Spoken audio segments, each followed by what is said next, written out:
ఏం తాగుతున్నావమ్మా? మజ్జిగమ్మా. అసలు బాడీ ఎంత హీట్ ఎక్కిపోతుంది కదా, అసలు ఫుల్ వేడి ఉందండి, చాలా ఉబ్బరిస్తుంది. పైగా బాడీ అంతా అసలు కూల్ లేదు, వేడి పొగలు వచ్చేస్తుంది, అసలు తట్టుకోలేకపోతున్నాను.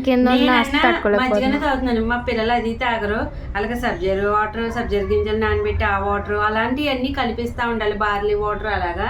సరే ఫ్రెండ్స్, ఇందాక అయితే వెజిటేబుల్స్ సలాడ్ చేశాను కదా, చక్కగా నేను మా వారు కూడా తినేసాం, చాలా బాగుంది, సూపర్గా. మీరు కూడా ట్రై చేయండి. ఇంకోటి ఏంటంటే, మీరేం వండుకున్నారు, డిన్నర్లోకి ఏమేమి చేసుకున్నారో కమెంట్ చేయండి తప్పకుండా. మీకు మీ ఫ్యామిలీ అందరికీ కూడా గుడ్ నైట్ ఫ్రెండ్స్. మధు ఆగు, ఏంటంటే ఈ రోజు లైవ్ పెట్టలేదు కదమ్మా, చాలా మంది లైవ్ ఎందుకు పెట్టలేదు అని అడుగుతున్నారు.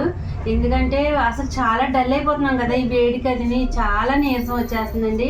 నేను ఎక్కువగా కూడా మాట్లాడలేకపోతున్నాను, హెడేక్ అది వచ్చేస్తుంది. ఒక 2 రోజులు రెస్ట్ తీసుకుందామని చెప్పేసి ఈ రోజు లైవ్ పెట్టలేదు. అందుకని అది చెప్తున్నాను మీకు అందరికీ కూడా, ఏమి అనుకోకండి ఫ్రెండ్స్. నాకు కూడా మీతో మాట్లాడాలని అది ఉంటుంది, చాలా సరదాగా మాట్లాడతారు మీరందరూ కూడా. మిమ్మల్ని అందరినీ నేను చాలా మిస్ అవుతున్నాను, ఏమనుకోకండి ఫ్రెండ్స్, సారీ. మీకు మీ ఫ్యామిలీ అందరికీ కూడా good night friends. Good night అండి అందరికీ, బాయ్.